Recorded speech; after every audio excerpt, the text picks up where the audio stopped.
Metamorphosis Dreamt. Once death didn't exist.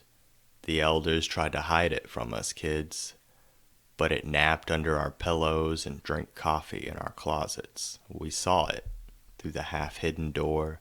There it was, bone black, crushed velvet with crinkled petals of rust, flapping half-frozen, with each drip cascading, leaving another layer of ice, building, melting, frightening. They tried to hide death from us children, but we heard it screeching. We felt it gripping, pinching, and twisting. Death pierced our nipples and twisted 'em till we oinked. They tried to hide it 'neath the trees, in fields, and under bushes, but they forgot to bury it. When the leaves fell without first changing colors, we saw the site where death lay, where the instant circles smashed the grains. We saw her, the ducking panther trying to hide. We ambushed her, had her surrounded. We taunted, antagonized, teased, and prod her with sticks, brave short sticks to invade her domain. She led us, and when we dived, she'd cannonball, and when we went missionary, she rode cowgirl. That sick sadist death had us whipped and lassoed, eyelash after eyelash. Deranged the next morning we woke, acid-washed crystal saline in a boat. We drank toast and never spoke of that vulnerable, simple, subtle, studded, embroidered nipple of death that stamped our minds. The scene of naked nature, exposed, boasting growth, climbing vines and broad branches slinging, swinging hurricanes of earth, being tilled in eternal perfection, reform, and revenge. Gone, she didn't leave the next night shivers, spines, silver, smoke, and shit. We took the hit and felt the punches, but had yet explored the dungeon. Instead of riding the great yellow dragon to school, we drooled into the drowning pool and floated on down Blue River to the muddy banks of the Ohio. Benched on the fossil beds, taking tokens and coins and checking vitals. On the rocks the glass was broken. We climbed the hill and shredded the 50-foot cliffs, with all insanity marinating inside, while calm thoughts of rationale are safely kept at bay. The sleds were swift, but we scrapped them. Again she shape-shifted, a switch, on and off, a switch. Decorated in dessert, we licked her face off our birthday cakes. On New Year's Day, so was she. Her lace drug along our spice racks and laced our drugs with better drugs. She sharpened our straws so we never sipped soda. She stunned us in the beginning with her introduction. Death prepared a presentation, and we were all in it. Then, now, and later. But fainter did the pitter-patters pat after that fiasco on the fence, duel, knights jousting stout with exaggerated phallic devices to mount while prancing about. Tie after tie, double death by double death, because all good knights can only die mutually.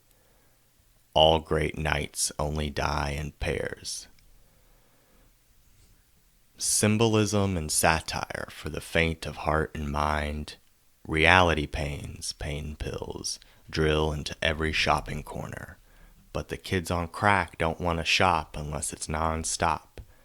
And I can't give you that Chuck D shock treatment to teach you the skills to resist it. I didn't even pinch it.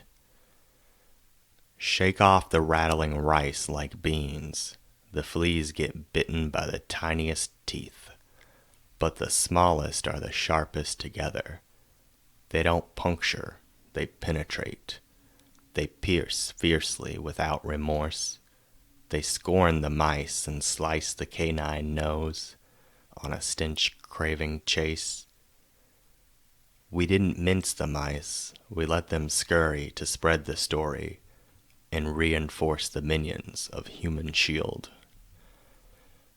Around the tracks and trails they squeak, squeal, and smirk at even the slightest jerk.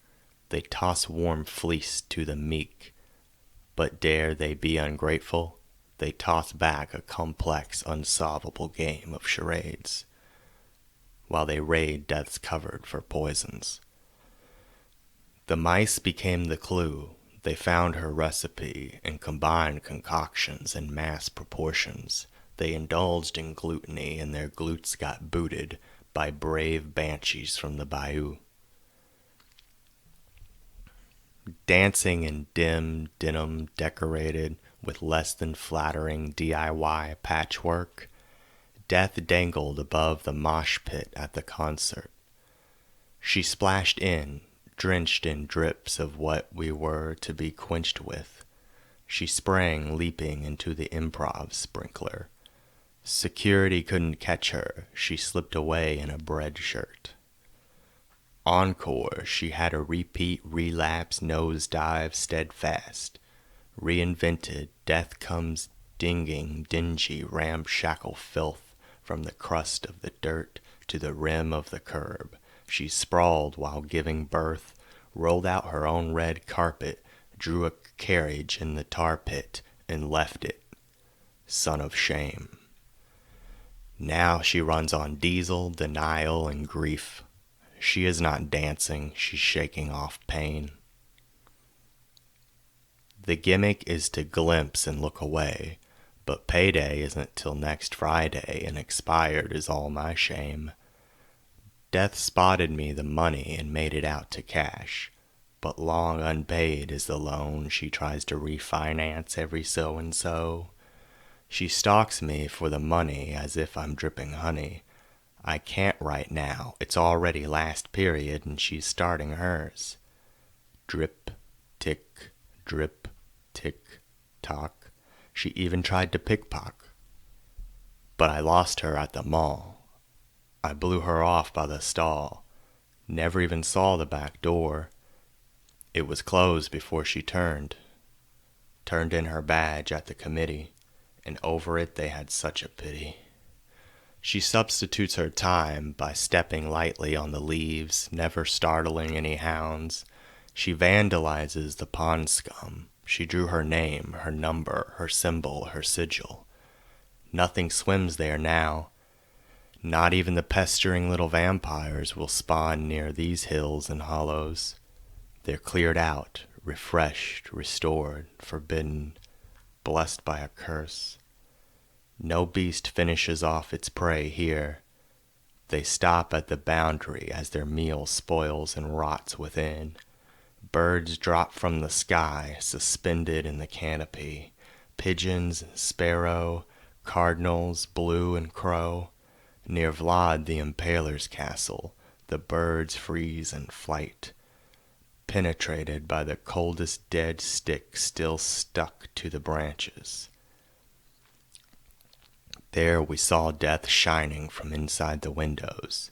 She was translucent ochre with a crown, then gradually faded to an olive green bile of pus and piss, where the ectoplasm ejected from her navel. She sensed our presence, but she did not look. She continued to haunt the halls and took her horrible hue with her. Approaching the Impaler without any particular stance and without any guard up, casually she strolled into Dracula's dorm and drank his bedside milk. It was already cool, and so was his corpse.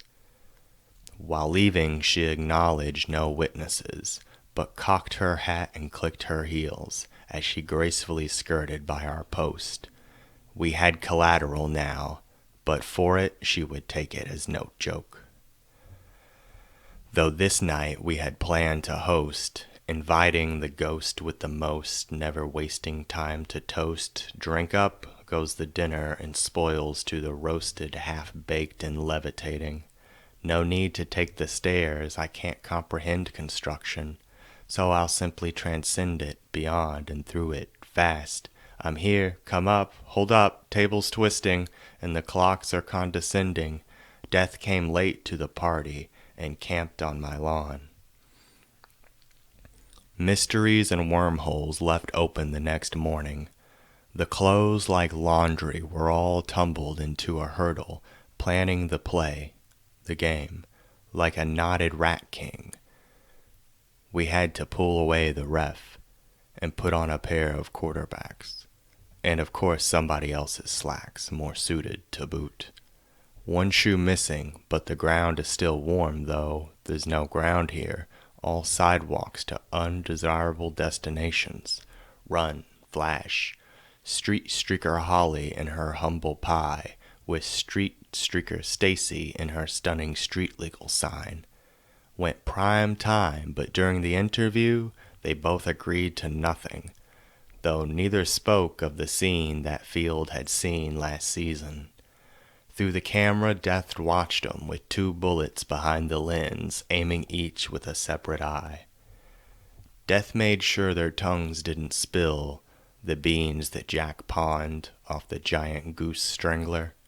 That legend, too, like any fable, is in danger.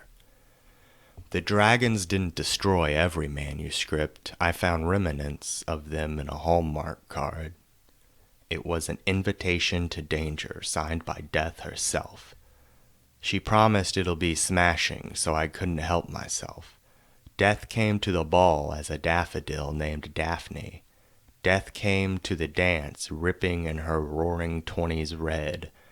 I came smashing through the wall as the Kool-Aid guy, ready to spike the punch. But it wasn't that kind of party. Stale snacks and cooties were the only things exchanging. Dashing was the patio from which I went leaping. I fell on Death's fat thighs. I took a sandwich from her pocket as I walked off ready to pick her locket. The codex contained. Therein was a sprocket, possibly powered by magnets. It kept turning at a steady rate, motioning continuation, all the same ever facing. She knew I found it. Angered yet relieved she was, but no closer. I had to offer her only whatever Death dreams. Sacrificed turtle doves. On a lizard's dry back it carries a burden, a shell unsplintered, untested. Speedy stone turtles rolling across mountains as boulders, ignorant of death in her displays. They carry the world with them.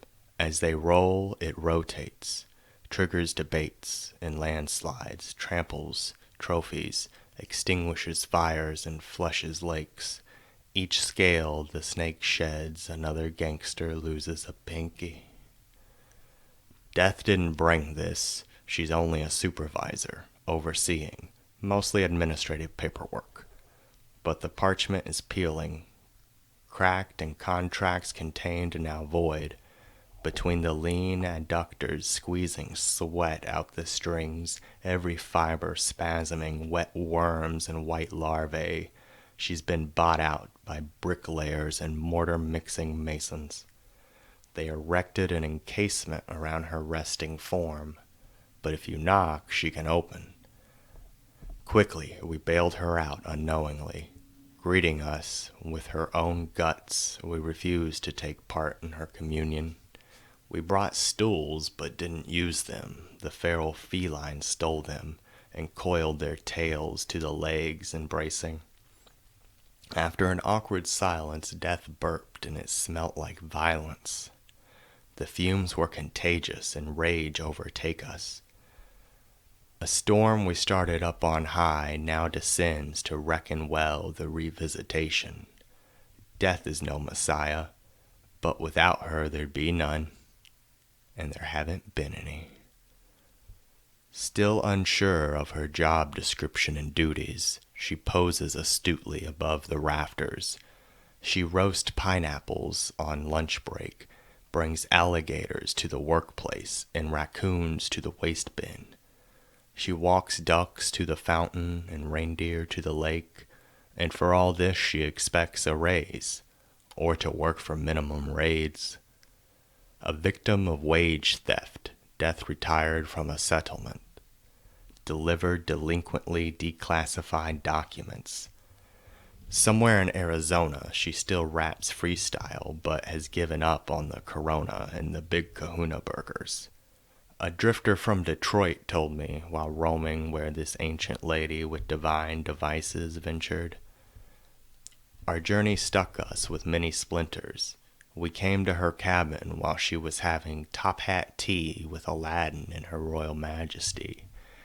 We peeked on her percolator and snatched aromas bright from the breeze. Skating the steep slides, we glided while the obscene trinity gifted one another with toasters and puzzling as seen on TV appliances. The host kicked him out. The custom engraving didn't match her mouth when she went to announce, read aloud. We went in without gift wrap and set the sack on her lap, tribute paid. She flipped her lid to open it, but the magnetic sprocket within, well, it never mind.